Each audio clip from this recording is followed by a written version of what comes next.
오랜만에 요청이 나온 것 같습니다.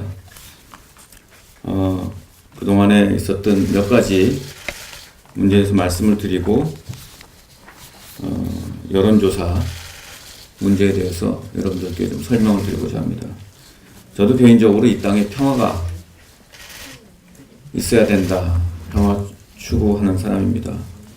이번에 국회에서 비준동의 협조 문제에 대해서 제가 문제를 삼았던 것은 먼저 비준 협조하겠다라고 결론을 내놓고 조건을 다는 것이 아니라 우리가 비준할 수 있는 조건이 충족됐을 때 비준이 논의되어야 한다는 그런 차원에서 말씀을 드렸다는 것을 말씀드립니다. 한간에 언론에서는 이게 닭이 먼저냐 계란이 먼저냐 이런 표현으로 말씀을 하기도 하는데 저는 좀 공개적으로 얘기하기는 조금 표현이 그렇긴 합니다만 제가 사석에 쓰는 표현으로 우리가 화장실 갔을 때 바지를 내리고 용변을 보느냐 용변을 보고 바지를 내리느냐 이 차원이다라고 저는 생각을 합니다. 똑같은 행위를 하지만 순서에 따라서 천양지차 문제가 생길 수 있다.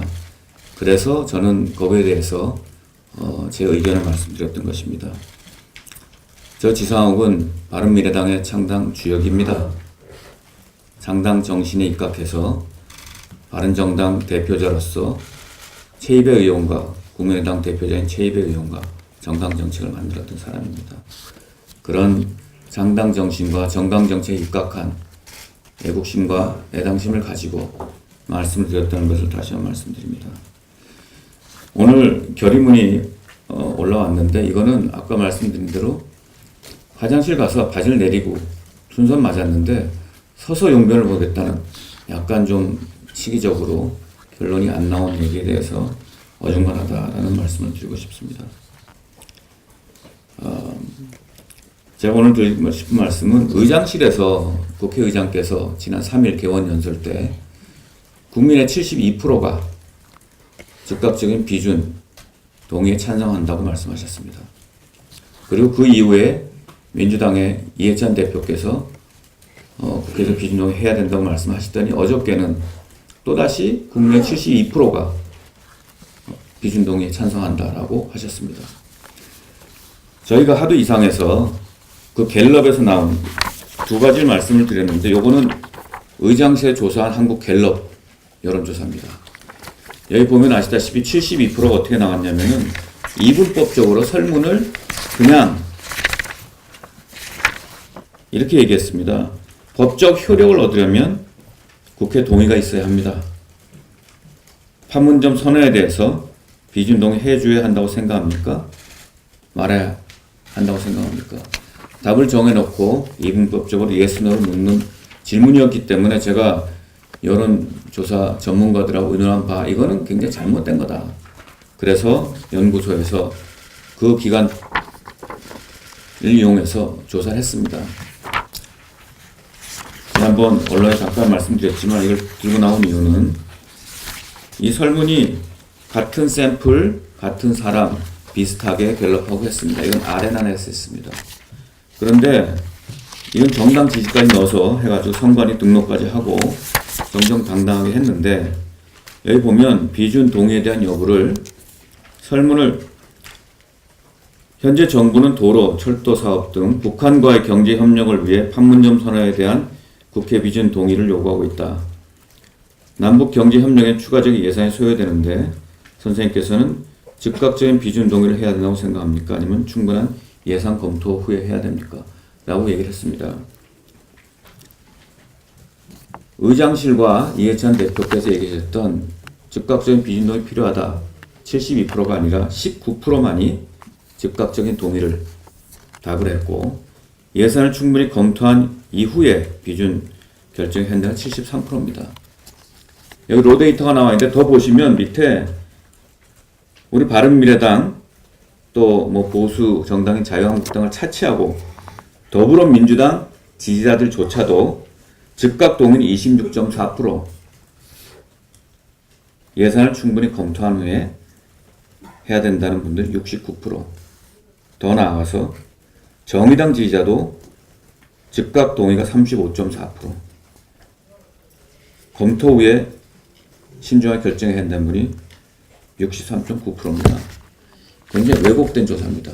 그래서 그때 기자회견을 통해서 국회 의장실에 여론조사가 문제가 있다라고 했던 것이고, 재미난 것은 그 이후에 의장실에 또 한국갤럽 홈페이지에 올렸던 이 로데이터 결과표를 다 내렸습니다.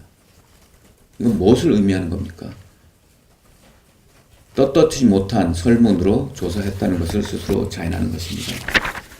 그것도 뒤에 보면 통일 비용 부담 정도도 있고, 또 남북관계 우선순위에서 한반도 종전선언이 먼저냐 아니면 북한 비핵화가 먼저냐 했을 때도 마찬가지입니다. 우리 당과 자유한국당을 차치하고라도 더불어민주당에서 종전선언이 먼저다 43.4%, 비핵화가 먼저다 48.3%, 정의당에서는 한반도 종전선언이 54.3%, 비핵화는 43.3% 이렇게 나왔습니다. 자, 우리가 떳떳하게 이 데이터를 놓고 우리가 무엇을 챙겨야 되고, 제가 지난번에 우리 손 대표님 말씀하셨을 때 그렇게 말씀드린 거는 다른 뜻이 아닙니다. 우리 국제공조, 유해 안보리 제재 이런 상태에서 예산에 대해서 우리가 비준을 해주면 안보리 제재 위반하는 게 되고, 그렇게 되면 국제공조에서 우리가 탈퇴를 하게 되고, 또 다가올 후폭풍을 염려할 수밖에 없고, 또 우리가 그동안 지도부를 하면서 여기 박주선 전 대표님, 김동철 전 원내대표님 나와 계시지만 항상 의논했을 때 했던 그런 기조가 있었기 때문에 혹시 오해가 있을까 또 그래서 말씀을 드린 것이고, 4.27 남북 정상회담 끝난 이후에 썼던 성명서 제가 정치회장으로 제가 썼던 것입니다. 그때 최고위 돌려서 일독을 하면서 자꾸 수정과 문장의 위치는 바꿨지만 거의 손이 댄 게 없습니다. 95%. 거기에 남북 정상회담을 우리는 긍정적으로 평가한다고 그랬고, 첫 번째로 비핵화가 명문화됐다는 것에 의미를 둔다고 했고, 앞으로 따질 것이 비핵화를 하기 위해서 핵물질과 핵무기를 어떻게 해치하고 검토 관리하고, 또 그 시기는 어떻게 정할 것인지, 국제공조는 어떻게 하실 것인지, 이 세 가지에 대해서 우린 따져봐야 된다. 그리고 이 땅에 평화가 오기 위해서 우리는 노력할 것이다. 그렇게 한 것이 그 당시 했던 성명서입니다. 그 기조를 가지고, 애당심을 가지고 말씀드렸다는 것을 이 자리에 말씀드리고, 지금 당의 지금 지도부에서 얘기하시는 내용과 제가 했던 얘기들이 다른지 틀린지는 조금 이따 비공개 때 저도 궁금한 게 있으면 저자랑 토의를 통해서 질문하고 듣고 제 의견을 말씀드리도록 하겠습니다.